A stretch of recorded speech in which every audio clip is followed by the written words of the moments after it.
My name is Reggie Moyer, and I have been coming to St. James since 2017.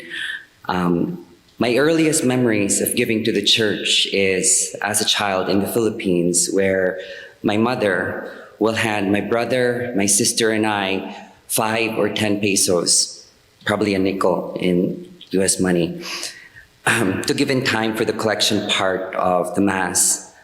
I will not have appreciation of this act until much later, when I was old enough to know and understand how our mother had a very limited and most of the time fraught budget and finances. And yet, she has always made sure that we do not come empty-handed and we had something to offer. The last time Mama handed me offering money was when I was a 39-year-old man, when I was back home and we heard Mass together in 2017. When I moved to New York in 2009, life was just going so fast and I didn't know where I was. But I have always found refuge and home in the church. However, giving to the church became one of those to-do things during the Mass, where I would just grab whatever loose change or bills sitting around my apartment or in my pocket and drop it in the collection basket as it goes around during the service. I've always thought and felt that there was always people out there who can give more than I can. However, this has changed in the last 6 years when I got married to my husband, Zach, and when I started coming to St. James. Tithing and stewardship has taken a different meaning, has become an important part of our shared life together. Through giving, Zach and I are able to reflect on the many blessings that are around us. It is not just during these times of abundance that tithing figures into our lives, but also during times of deep sorrow. When my mother got very sick, we had to consider our finances to make sure we're able to assist her in all her needs. And this has impacted our ability to give to the church.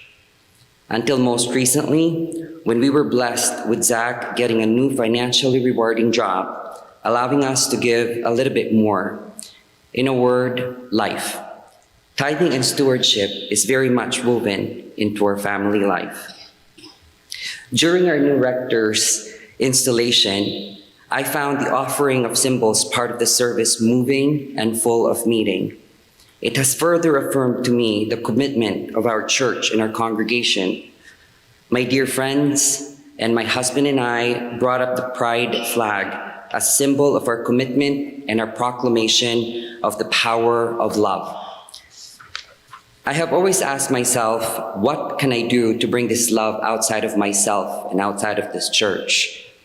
I believe that through tithing and stewardship, God's work is carried out.